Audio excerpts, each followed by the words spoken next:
Assalamualaikum warahmatullahi wabarakatuh.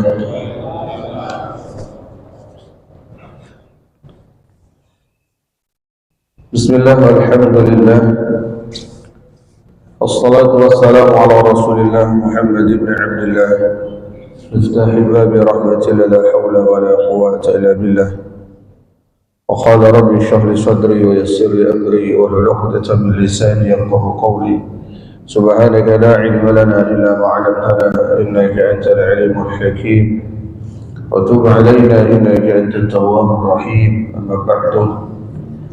Allah yang kita hormati Ketua DKM Masjid Jami Al-Hidayah, hormat Bapak Didi Maulidi dan juga segenap jajaran pengurus DKM, Bapak Darno, Bapak Agus, Bapak Neman, Bapak Bowo, Bapak Oli, dan juga para orang tua, Bapak Nadi, dan juga orang tua kita, Bapak Haji Mansur, Bapak Haji Biman, Bapak Haji Suratno, dan juga Bapak Haji Ahmadin Nurlagi, serta ibu-ibu semuanya, ibu RT dan para hujat, bapak-bapak yang mohon maaf tidak fakir sebutkan namanya satu persatu, namun sedikit pun tidak mengurangi rasa hormat dan takdim. Mudah-mudahan kita semua senantiasa diberikan keberkahan panjang umur, sehat walafiat, dalam senantiasa menambah bekal ibadah kita kepada Allah Subhanahu wa taala, dengan harapan mudah-mudahan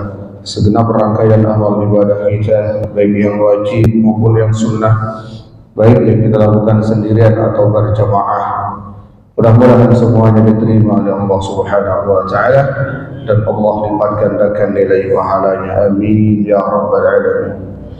Pertama kali kita panjatkan puja dan bersyukur kepada Allah Subhanahu wa taala.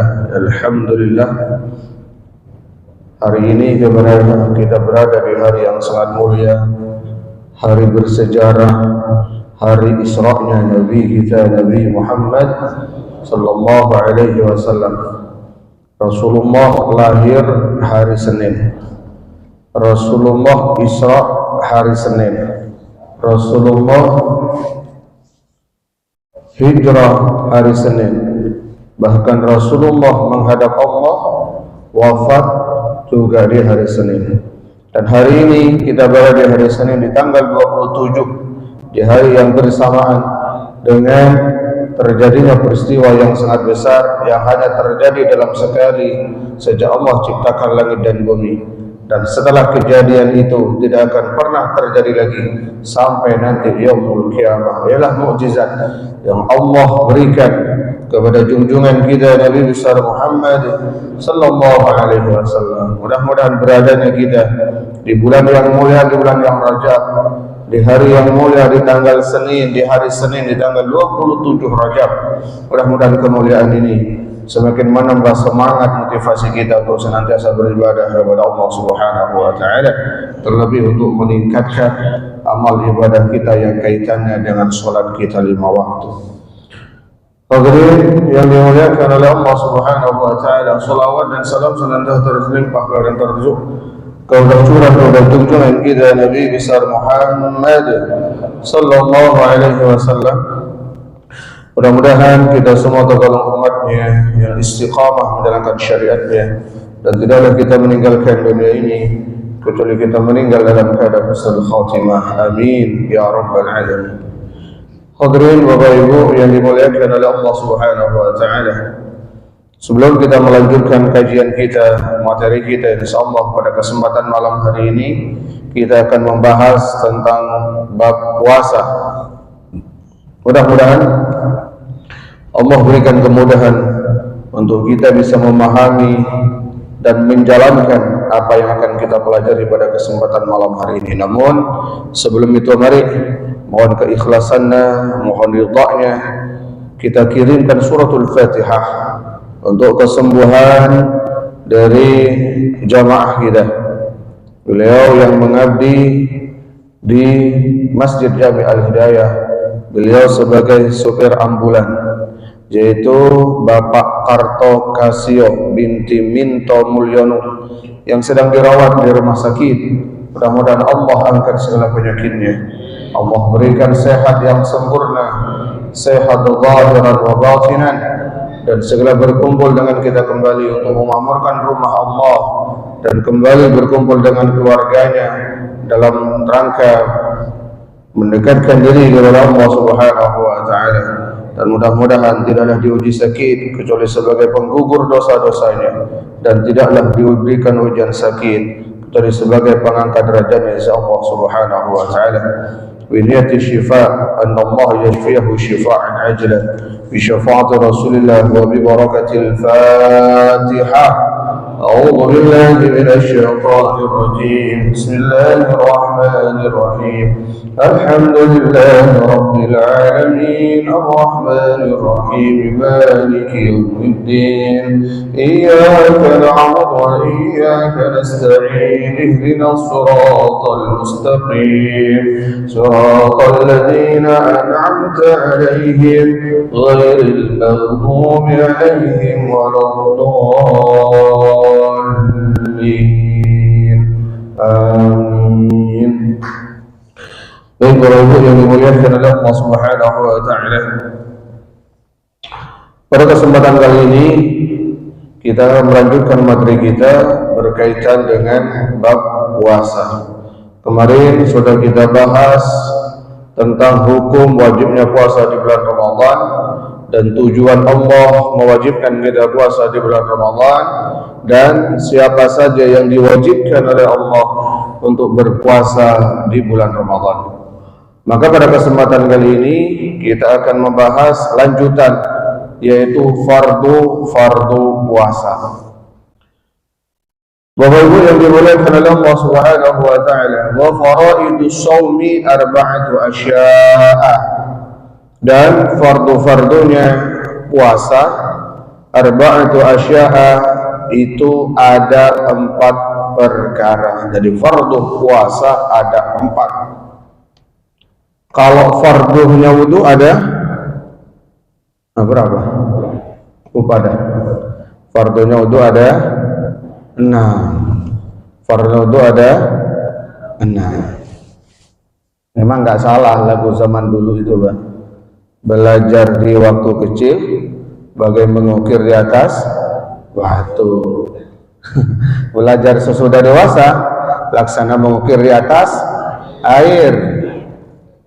Mungkin di atas air, Bapak main ke pantai, ke laut, gores-gores air pakai jari, gampang dan sangat mudah sekali. Sama dengan kita belajar hari ini, seakan-akan ilmu itu mudah. Udah paham, Pak? Paham, Ustaz. Ibu udah paham? Paham. Nggak tahu paham memang paham, main ke guru-guruan.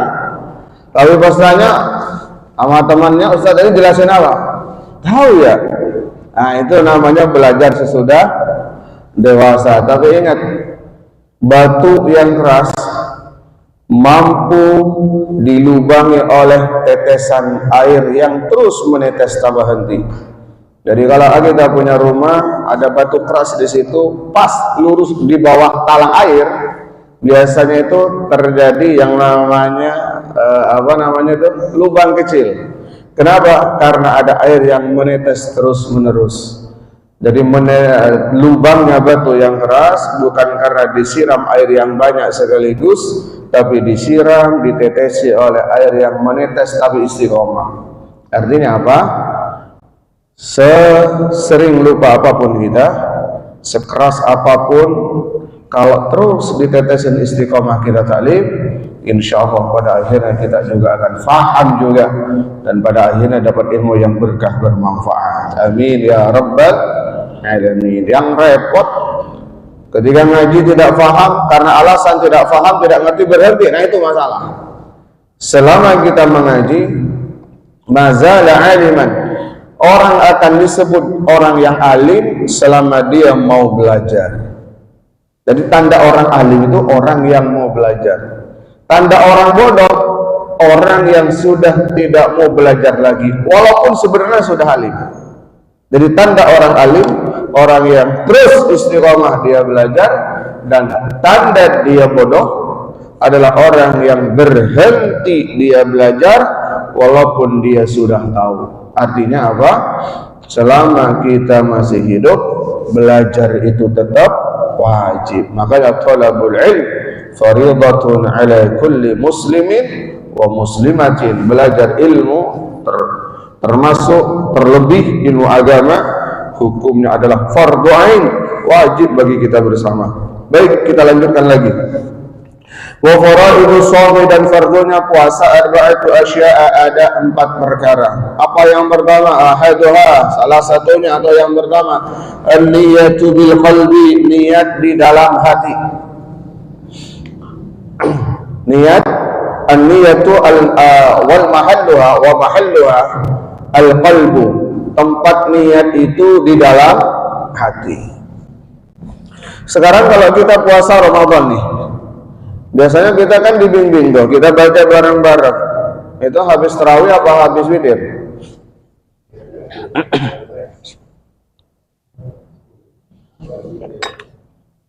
Ya, habis tarawih apa habis witir? Kayaknya udah ada 2 versi nih. Yang satu habis tarawih, yang satu habis witir. Ya, memang gini, waman nu'ammirhu, kata Allah, nunakisu fil khalq.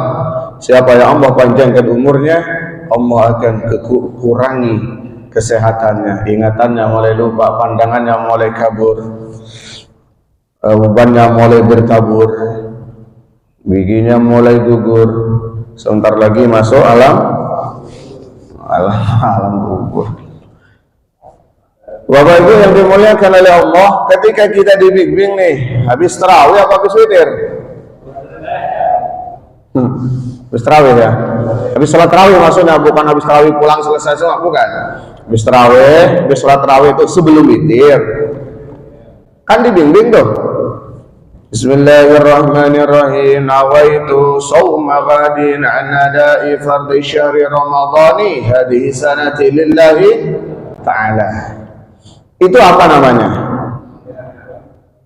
Itu namanya niat puasa. Nah, sekarang niat itu tempatnya di dalam hati. Di saat kita melafalkan, yang berbicara itu lisan apa hati? Lisan.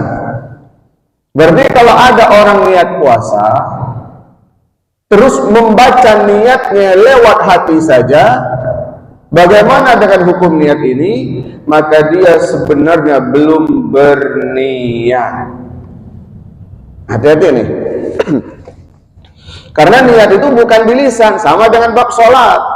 Ada orang mau sholat nih, sholat maghrib tadi, usalli fardal maghribi 3 raka'atin mustaqbilal qiblati adaan imaman adaan ma'muman lillahi ta'ala. Ini namanya at-talaffudhu bin-niyah wa laysa bin-niyah. Ini namanya melafalkan niat dan dia belum niat. Artinya kalau ada orang usolli fardal maghribi, kemudian dia takbir Allahu akbar, hatinya kosong, tidak niat sholat, maka sholatnya tidak sah. Kan udah baca tadi, itu namanya melafalkan niat. Rukunnya, fardunya, kalau dalam bab sholat namanya rukun, kalau dalam bab puasa namanya fardu. Itu yang di dalam hati. Yang di mana? Yang dihitung yang di dalam hati. Berarti kalau ada orang niat hanya baca Arabnya saja, melafalkan niat, dia belum niat. Berarti harus niat dalam hati. Makanya cakepnya dibaca tetap melafalkan niat tadi. Nawai apa namanya? Nawaitu shoma, tetap dibaca, tapi jangan lupa artinya, karena ditakutkan ada orang baca nggak ngerti artinya. Nawaitu shoma ghadin ada Indonesia. Ibu artinya apa? Nggak tahu, nggak pernah dibaca sama artinya. Nah, jadi masalah. Karena niat itu tempatnya di dalam hati. Maka niatin dalam hati, saya niat berpuasa besok hari di bulan Ramadan, fardu karena Allah Ta'ala. Nah, ini baru niat. Karena niat tempatnya di dalam hati. Maka nanti ditambah tuh. Kemarin udah cakep tuh, udah dibaca Arabnya, lebih cakep lagi dibaca sama artinya. Dan diingatkan jamaah, ketika baca artinya sekaligus dibaca dengan hatinya. Jadi diniatkan, namanya niat itu di dalam hati. Baik, itu niat.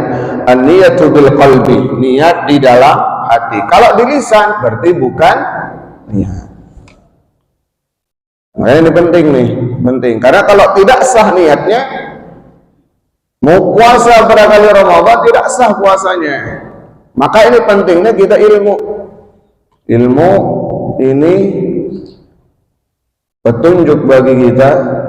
Makanya dalam kitab Matan Subat itu Imam Ibnu Ruslan belum mengatakan wa kullu man bi ghairi ilmin ya'malu a'maluhu mardudatun la tuqbalu. Siapa yang mengerjakan ibadah, perbuatan amal jamak, perbuatan-perbuatan baik yang wajib maupun yang sunnah, baik yang mau apapun bentuk ibadahnya, tapi tidak punya ilmu, maka ibadahnya tertolak. Apa buktinya? Apa contohnya?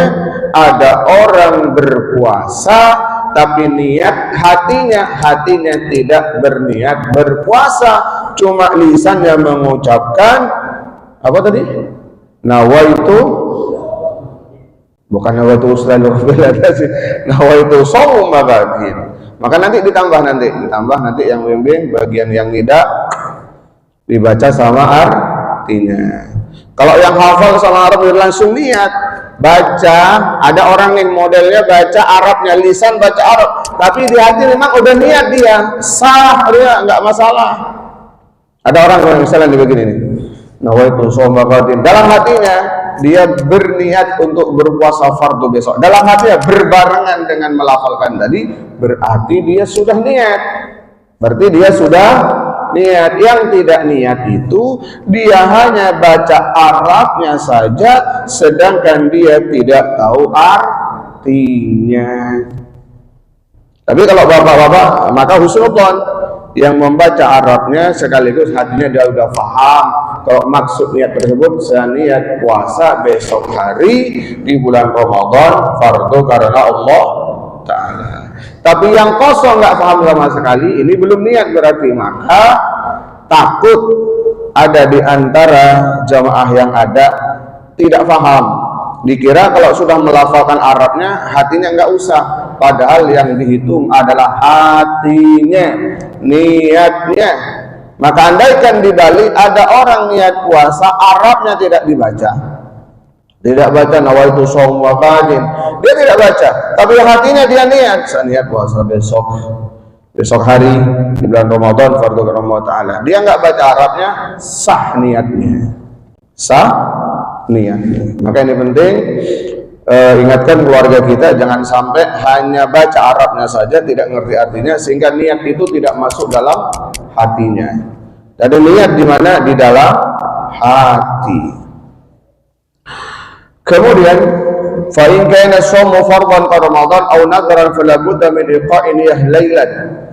Jika puasa yang dikerjakan adalah puasa fardhu seperti puasa Ramadan atau puasa nadar atau puasa qada, maka dia harus niat di malam harinya. Untuk puasa wajib, dia wajib niat di waktu malam. Kapan itu? Dari Isya sampai dengan sebelum azan subuh. Dari Isya sampai dengan sebelum azan subuh, itu niat puasa wajib. Jadi harus sebelum azan subuh. Kapan sebelum? Mulai dari Isya, waktunya sangat panjang. Boleh pas sahur, boleh. Cuma kalau pas sahur boleh, iya. Kalau sahur, gimana kalau bangun udah azan?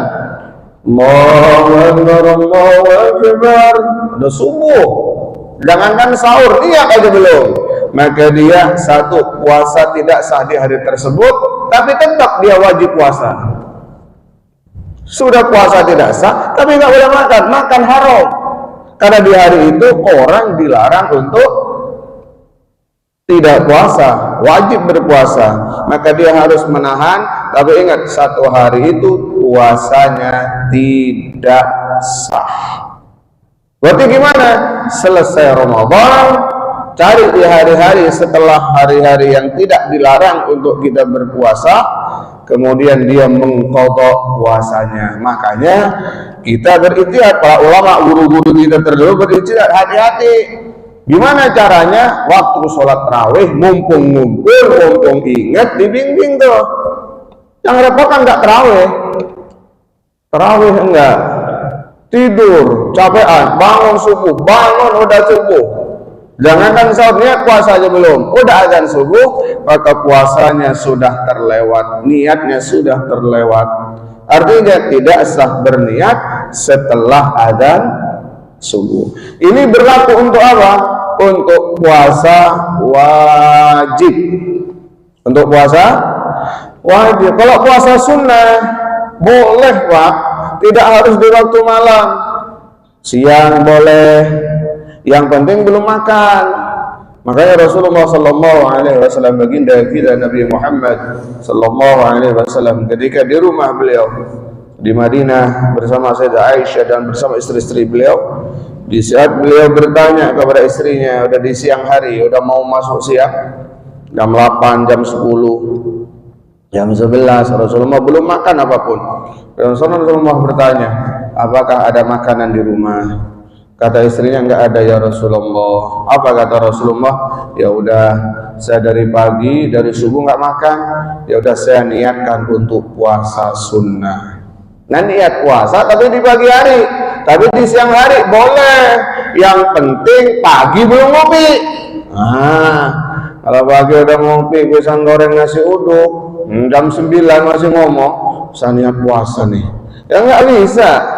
Kenapa? Udah dari awal tidak berpuasa, udah makan. Tapi kalau bapak belum makan, nih, tidur habis azan subuh, habis sholat subuh, semalam nggak tidur, habis subuh tidur dia, bangun jam 11, perut terasa kenyang, tidur. Maka dia niat, hari Senin ya, atau hari Kamis nih, loh, enak nih sekalian niat puasa sunnah Senin atau Kamis, boleh. Niatnya kapan? Ya di siang hari itu. Yang penting belum adzan zuhur. Yang penting belum adzan zuhur. Yang kedua, yang paling penting lagi, belum makan dan minum sebelum niat. Ya, kalau udah makan dan minum, udah selesai kita, udah nggak ada puasa lagi. Hadirin Bapak Ibu yang dimuliakan oleh Allah Subhanahu wa taala. Jadi itu kalau puasa fardu, baik nazar, puasa qada termasuk puasa fardu, maka dia wajib niat di waktu malam. Kalau puasa sunnah boleh pagi atau agak siang, yang penting belum ada zuhur. Hadirin Bapak Ibu yang dimuliakan oleh Allah Subhanahu wa taala, ini niat yang biasa kita baca, nawaitu shauma ghadin an ada'i fardhi syahri. Ada yang pakai syahri, ada yang tidak pakai. Kalau yang tidak pakai, an ada'i fardhi ramadhani, kemudian hadhihi sanati lillahi ta'ala. Intinya artinya sama. Saya niat melakukan puasa besok hari untuk melaksanakan kewajiban di bulan Ramadan tahun ini karena Allah Ta'ala. Nah, nanti yang dibimbing kalau bisa dua-duanya. Takut ada jamaah tidak paham. Kalau niat itu harus di dalam hati. Maka di saat melafalkan Arabnya, baca dulu, baru kemudian baca lagi artinya. Bapak Ibu, kita baca artinya, ikut niat di dalam hati.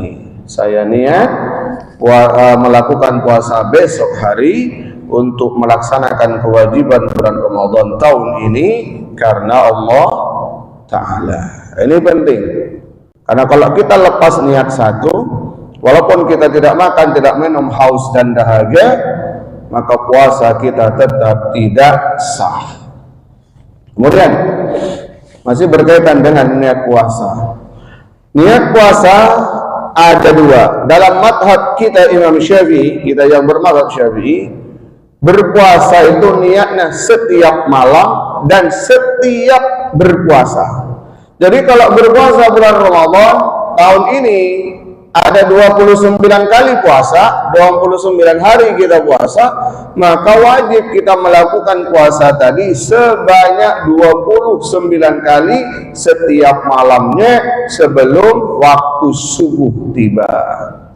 Ada di waktu malam. Puasa Ramadan 29 hari.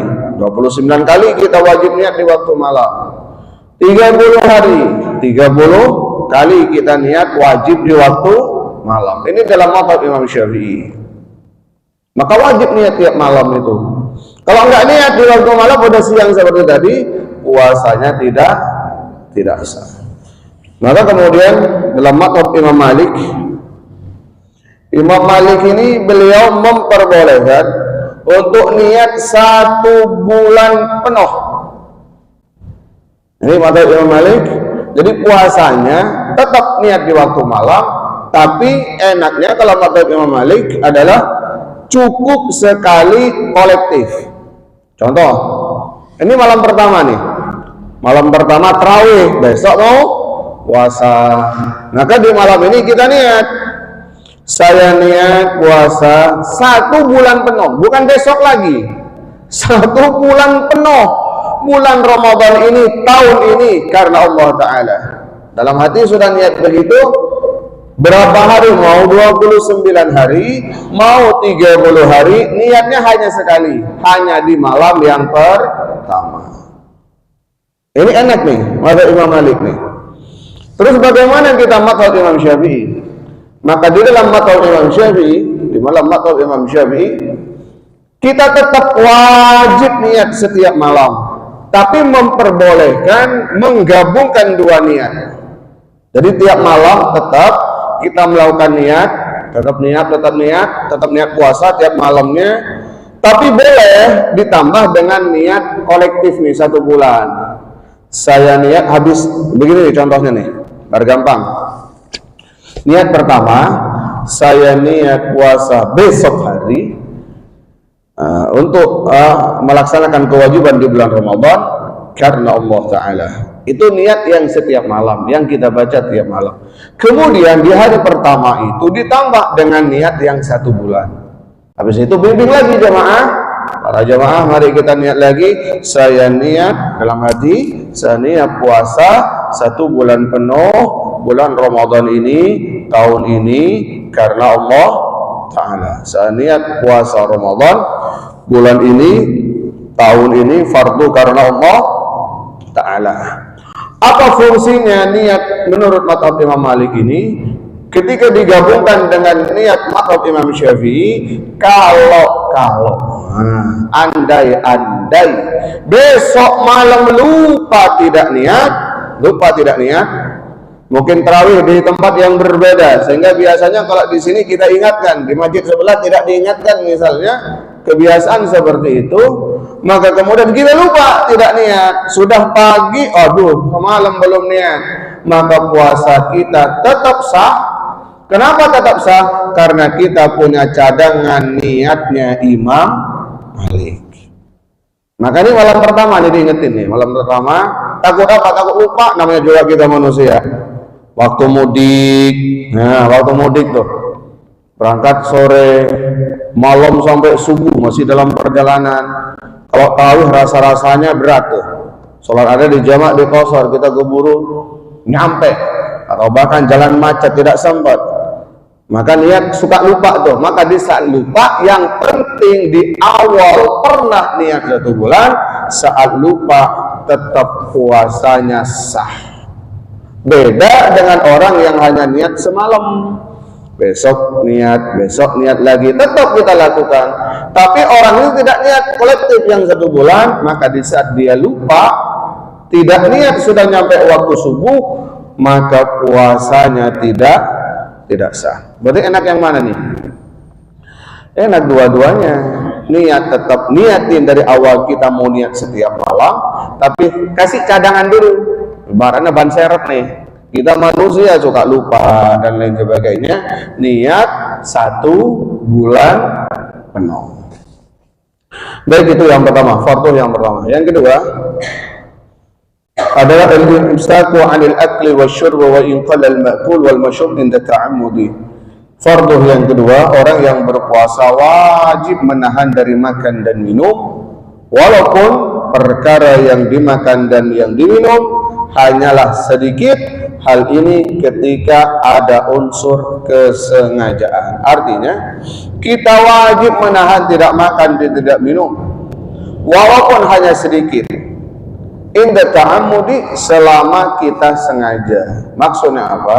Makan dan minum ini selama kita ingat kalau kita sedang puasa itu terlarang. Tapi kalau kita tidak ingat kita sedang puasa dan kita makan, tidak dilarang. Kenapa? Karena kita lupa dan puasa kita tetap sah. Pagi mau masuk kantor, ngopi dulu, colek sama istri, nggak puasa, puasa, lupa. Sampai kantor ngopi lagi, dicolek sama temannya, kok ngopi, puasa, lupa mulu. Jam 12 sampai jam 1 istirahat kantor, ke kantin, makan lagi, tanya, kok lupa?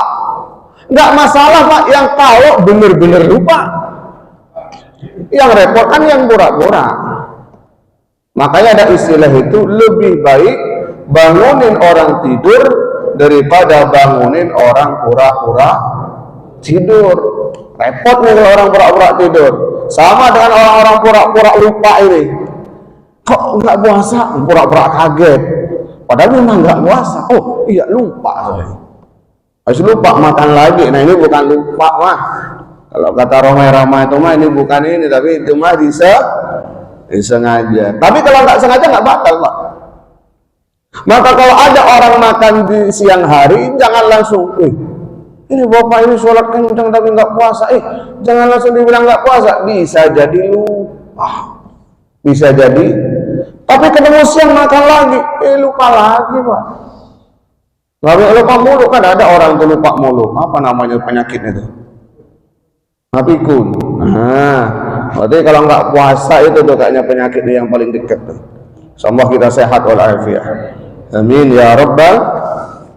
Tapi kalau lupa, itu nikmat yang Allah titipkan dan Allah berikan kepada kita. Makanya Rasulullah sallallahu alaihi wasallam bersabda, "Idza nasiya ahadukum," jika kalian lupa, fa akala, kemudian kalian makan di saat siang bulan Ramadan, au syariba, atau kalian minum, falyutimma shaumahu, maka sempurnakan puasanya. Yang penting berhenti. Kalau udah ingat berhenti, jangan lanjut. Makan, nikmat benar, makannya suduk.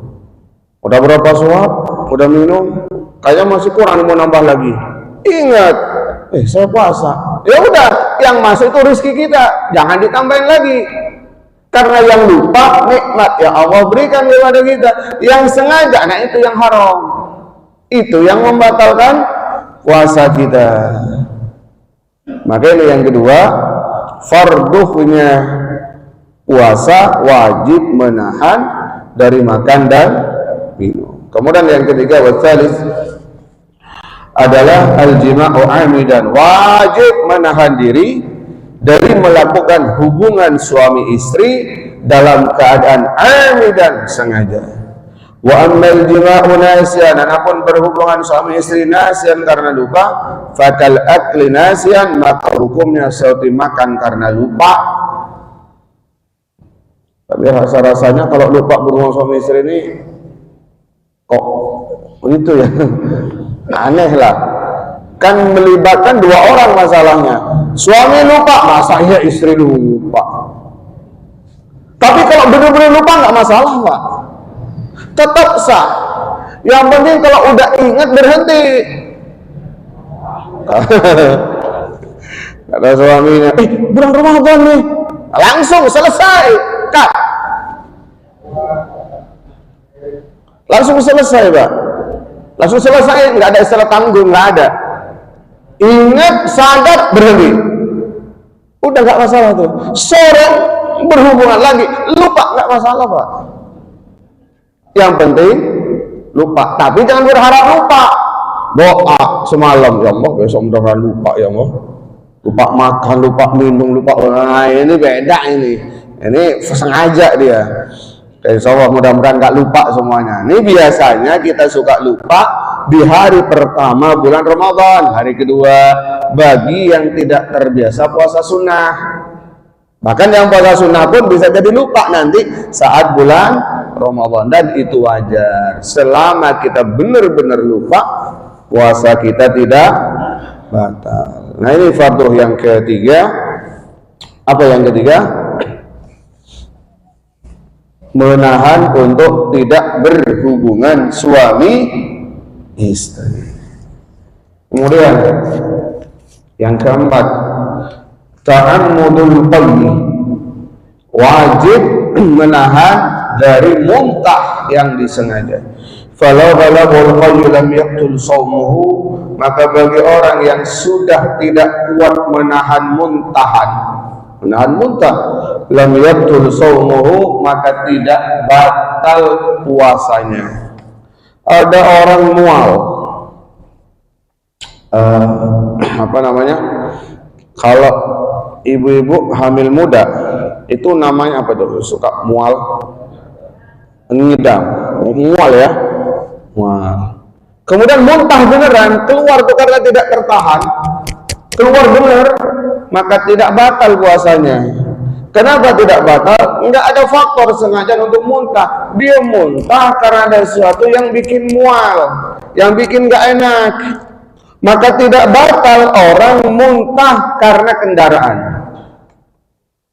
Pulang kampung bulan Ramadan, muntah, naik bis muntah, naik motor pun muntah, masuk angin muntah, bermasalah. Pesawat muntah, naik kapal laut, apalagi, pokoknya muntah aja. Ini orang muntah kan ada faktor sengaja, maka puasanya tidak batal. Yang puasa batal kalau ada faktor sengaja. Termasuk faktor sengaja begini, dicontoh. Ada orang tidak kuat bau jengkol. Kalau dengar aroma jengkol, contoh nih, dia muntah misal, saking nggak kuatnya. Kemudian sore-sore tetangganya masak jengkol, aromanya mantep dah.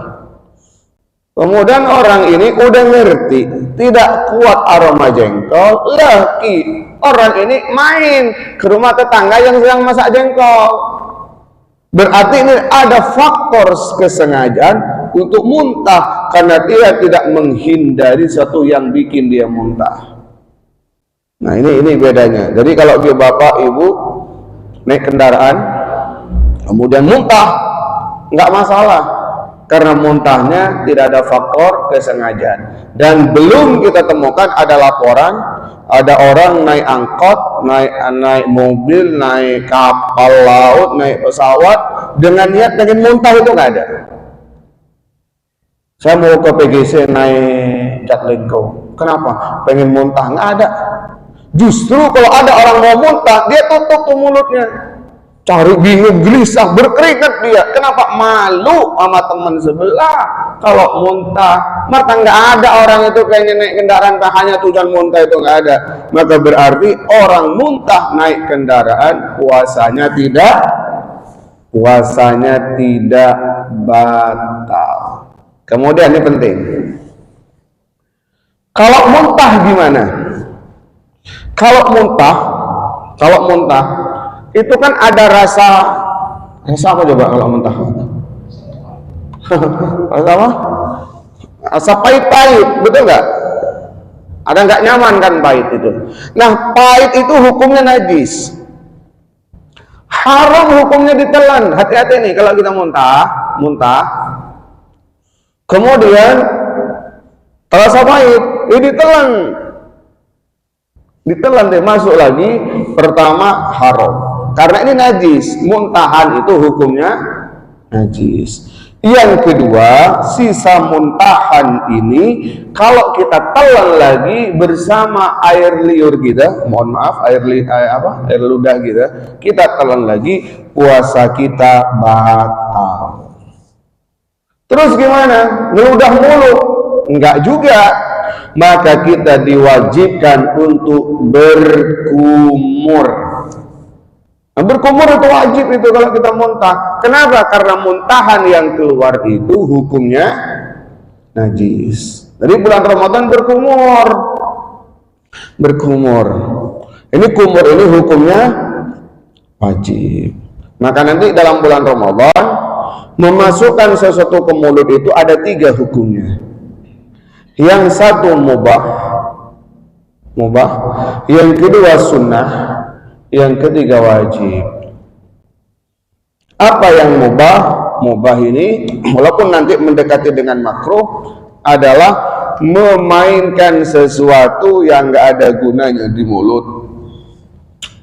Masukin sesuatu misalnya benda asing, dia punya. Tapi sama dia tidak ditelan.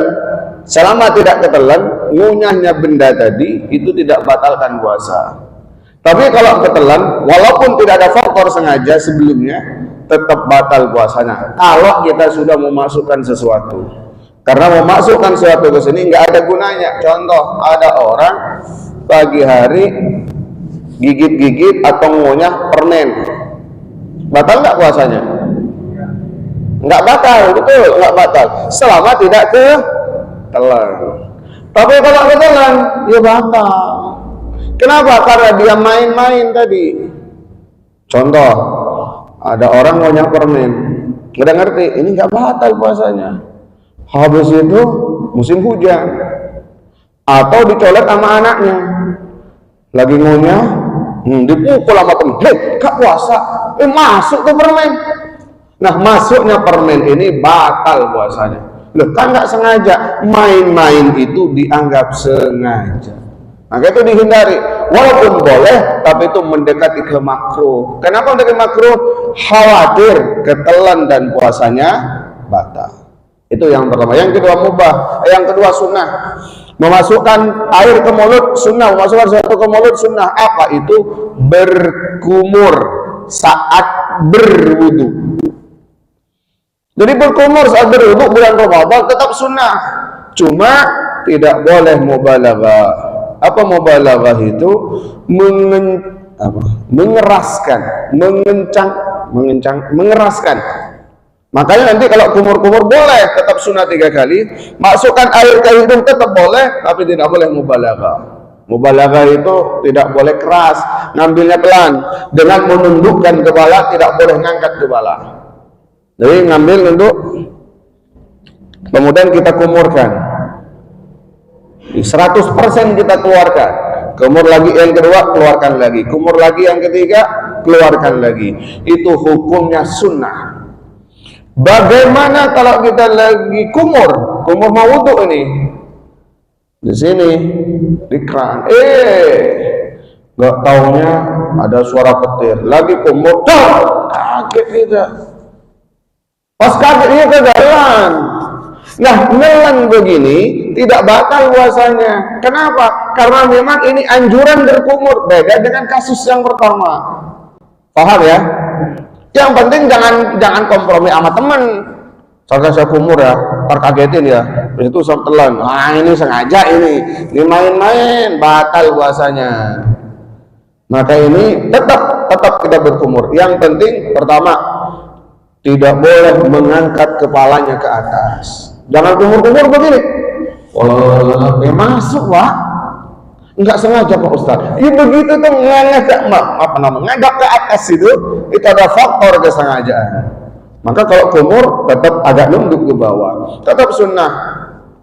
Jangan dari zuhur enggak kumur, asar enggak kumur, kerjaannya tidur, mesti ngomong sama orang. Ini aromanya mantap ini. Makanya kumur-kumur tetap sunnah di bulan Ramadan. Untuk apa? Untuk melaksanakan kesunahan kita berwudu.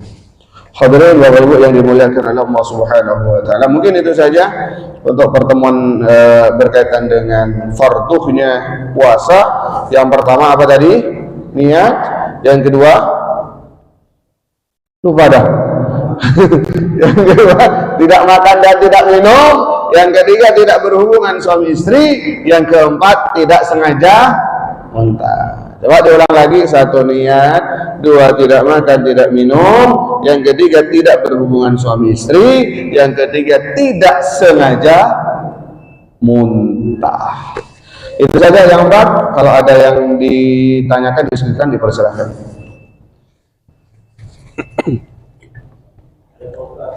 Ya, silakan.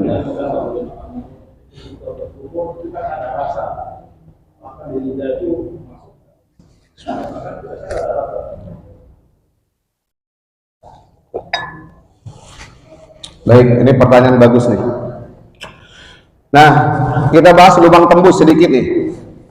Ada 14 yang membatalkan puasa. Satu, masuknya sesuatu ke lubang tembus. Mulut, lubang tembusnya adalah tenggorokan. Kalau ada orang berkumur, ada rasa dingin, ada rasa apa? Rasa itu berada di lidah. Berada di mana? Panca indera perasa kita, lidah itu di luar tenggorokan. Maka ibu-ibu nih masak, boleh nggak dicicipin? Boleh. Yang penting jangan ditelan. Cipin nih, taruh lidah, kemudian keluarkan. Boleh nih. Tapi kalau udah enak jangan dicicipin lagi. Udah. Enak ini, nggak percaya kamu? Coba aja. Ini nggak boleh nih. Ini nggak boleh.